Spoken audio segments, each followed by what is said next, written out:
Добрый день, друзья! В эфире «Геоэнергетика Инфо». С вами Светлана Пикта, и мы поговорим с Борисом Марцинкевичем о разводе «Газпрома» и Кишинева. Борис Леонидович, Кишинев просит «Газпром» выяснить с ним отношения до Нового года. Я так понимаю, контракт у них заканчивается. И что дальше? Как они будут вообще зимовать?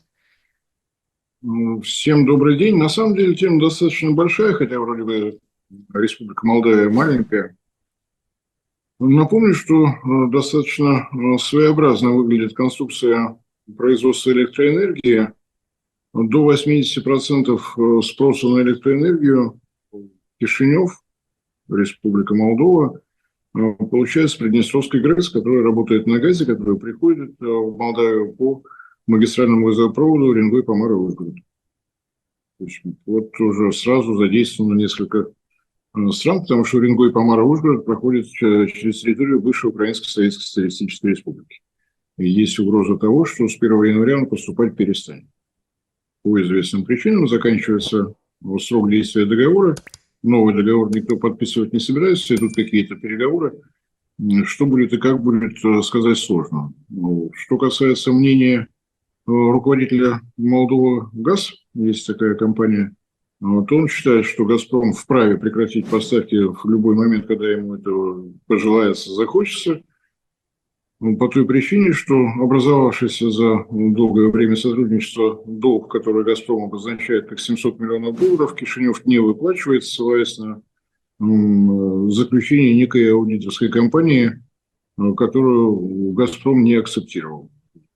Была привлечена к работе аудиторская компания европейская, которая подняла документы, все объемы поставок, сроки платежей и так далее, пришла к выводу, что Молдова ГАЗ должен там что-то около 30 миллионов или что-то такое. «Газпром» это перестало устраивать, и на день сегодняшний газ приходит только в Приднестровье из России.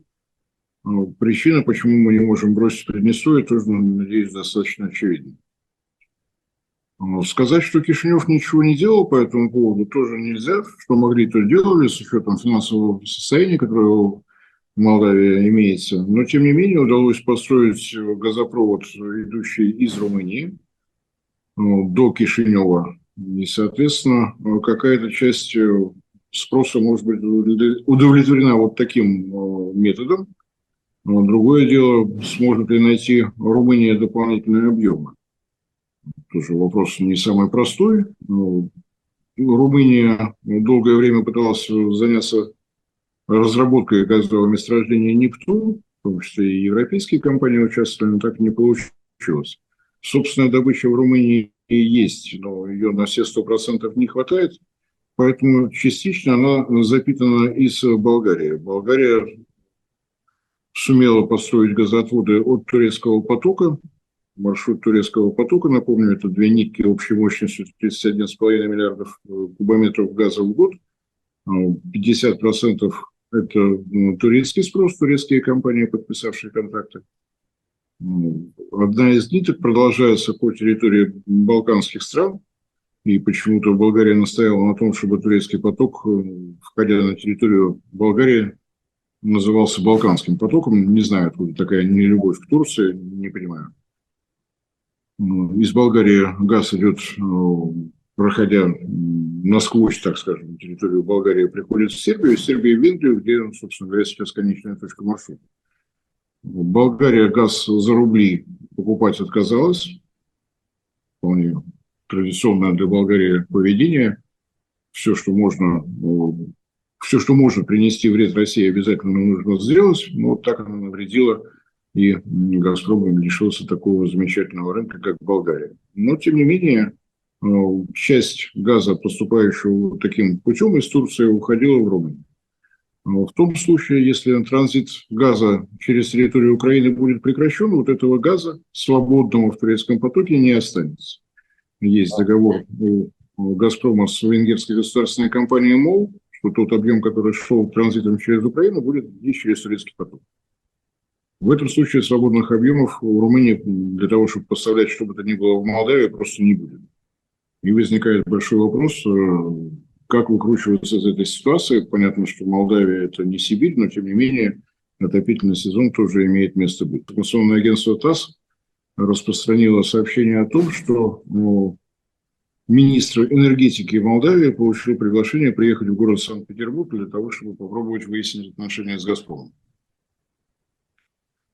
Разумеется, министру нужно это согласовать сейчас со своим кабинетом министров, но действительно желание до конца года разобраться с этим есть у обеих сторон. Может выглядеть что угодно и как угодно, но 90% жителей Приднестровья имеют российское гражданство. Вот на этом мы остановимся.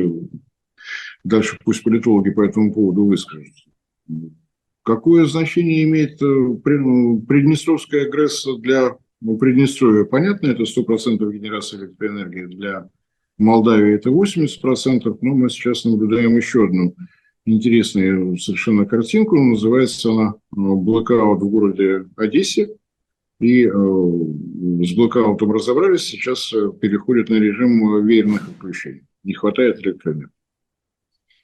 На тот момент, когда создавалась объединенная энергосистема Украинской Советской Социалистической Республики, Молдавской Советской Социалистической Республики, такие казусы, как аварии на подстанциях, аварии на электростанциях, все это было предусмотрено, и такой критический момент Приднестровская ГРЭС приходила на выручку.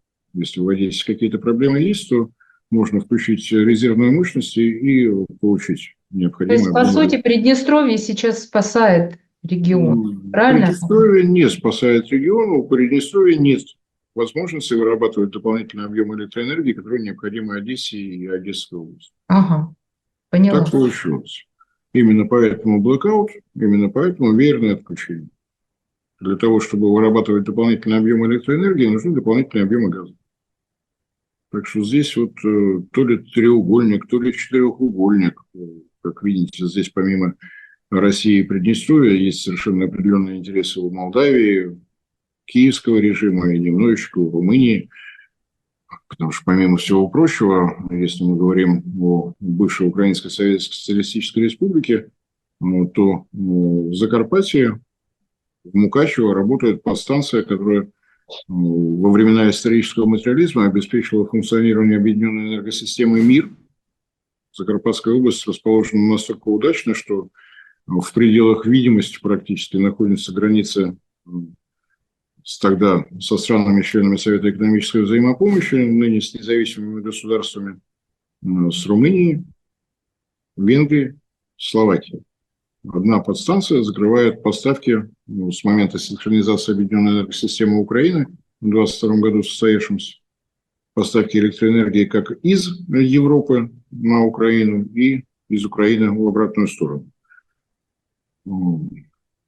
Судя по тем сообщениям, какие-то проблемы возникли. Если мы говорим о соединениях, электрических соединениях Украины и Румынии, то самая подстанция обеспечивает такой загадочный треугольник. Есть прямое энергосоединение Украины и Румынии, есть соединение Украины и Молдавии, и это транзит через Молдавию в Румынию. Такой треугольничек. Что происходит с поставками на Украину, мы наблюдали. Тот самый черный штиль. В Румынии достаточно велика доля и солнечной генерации, и ветрогенерации. Черный штиль по случаю зимы, солнца мало, ветер стих, штиль. Нет возможности поставлять электроэнергию. Если посмотреть на отчеты ассоциации ЭНСОЭ, это Европейская ассоциация компаний-операторов объединенных энергосистем, то видны провалы. Вот у нас исчезло солнце, исчез ветер, из Румынии поставок нет. Разобраться внутри треугольника Молдавия, Румыния, Украина, кто кому что поставляет, всегда достаточно сложно, даже если тщательно выписывать показания, данные от НЦЭ, там много чудес бывает. Неожиданно Украина увеличивает объемы поставок в Молдавию, но при этом увеличиваются поставки из Румынии на Украину, ну и так далее. Загадочный треугольник. Вот на день сегодняшний треугольник этот выручить Одесскую область не имеет возможности. В Румынии нет ветра, в Приднестровье нет дополнительных объемов газа. Дополнительных объемов газа нет, потому что не работает газоизмерительная станция Сохрановка, тогда, глядишь, газа было бы больше. Я когда пытаюсь в этом разобраться, у меня невольно возникает вот тот самый в голове уразброс, змея, кусающая себя за хвост. Украина, киевский режим не дает возможность прокачивать газ через Сахрановку, не хватает газа в Приднестровье, в результате не хватает электроэнергии на Украине, ну, как-то все это достаточно замысловато. Так что будем смотреть, с какой скоростью отреагирует министр энергетики Молдавии на приглашение на переговоры в Санкт-Петербург. И, соответственно, будем смотреть, какими окажутся переговоры, удастся ли что-то придумать, с учетом того, что 1 января 2025 года с каждым днем все больше. И отдельное удивление меня вызывает то, что эти переговоры начались только сейчас, во второй половине ноября, хотя о том, что договор заканчивается, было известно куда как ранее. Ну, похолодало, вот и начались переговоры. А так было тепло. Может быть, там в связи с тем, что там выборы были, может быть, что-то еще, но выглядит достаточно забавно. Если люди действительно беспокоятся о своей экономике, о своем населении, то все, что касается обеспечения энергетической безопасности, ну, надо начинать заранее. Было бы разумно, если бы эти переговоры начались в первой половине года. А не сейчас, когда уже времени для выстраивания каких-то маневров все меньше и меньше. И еще одна из проблем, которые в Молдавии возникли именно в этом году, в прошлом году такого не было. На территории Молдавии собственных подземных хранилищ газа нет, но в прошлом году объемы определенные были закачаны в подземные хранилища газа на территории Львовской области. В этом году этого сделано не было. Может быть, это связано с тем, что время от времени населенный пункт Стрий, подстанцию Стрий, которая обеспечивает работу подземных газовых хранилищ, насосное оборудование и так далее, что-то стало прилетать. И Молдавия, я так понимаю, совершенно разумно перестраховавшись от ситуации, когда газ на хранение закачать удалось, а обратно можно выбрать будет никогда, таких запасов в этом году не делают. То есть у них нет страховки, у них есть газопровод с Румынией. Сумеет ли Румыния каким-то образом помочь? Тем более, что там сам магистральный газопровод диаметром трубы не 1220, а 900 миллиметров. То есть не сказать, что большие объемы можно прокачать. Ну, такая напряженная ситуация, на самом деле. Ну, Что касается моего... геополитическая задача по поглощению Молдавии, поэтому, может быть, здесь энергетика как раз сыграет на политику.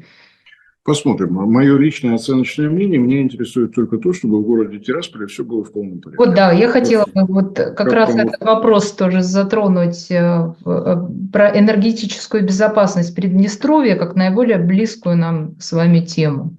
А вот как там все остальные, желающие вступить в Евросоюз, желающие вступить непосредственно в Румынию, еще куда-то. Это пусть джентльмены решают свои проблемы как сумеют, а Приднестровье то, что нас действительно беспокоит. У нас нет сухопутной границы. В свое время Приднестровскую ГРЭС строили с таким хорошим запасом. Там есть котлы, которые могут работать на угле.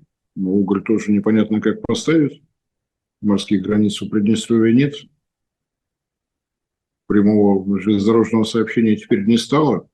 С газом вот так, то есть там даже мазут можно вкачивать, но и мазут надо суметь каким-то образом туда поставить. Я действительно стараюсь внимательно за этим следить, но немножко тревожно. То есть есть вероятность того, что может возникнуть критическая ситуация? Ничего нельзя исключать, к сожалению, ситуация такая, какая есть. Угу. Ну что же, я думаю, в этом вопросе мы попытались, по крайней мере, разобраться, хотя он достаточно тяжелый действительно и требует разъяснения временем, что там дальше будет происходить. Будем следить за этим визитом. Я думаю, что никто не будет в Кишиневе возражать тому, что министр энергетики поедет, попытается решить каким-то образом все эти задачи с «Газпромом». Да, и получается, что эти решения как-то повлияют положительно на Приднестровье, правильно? Ну, в принципе, да. Остальное как-то они свой путь выбрали, пусть по нему и шагают. Спасибо вам большое за комментарий. Друзья, мы ждем вас в наших эфирах. Всем спасибо за внимание, всем всего доброго.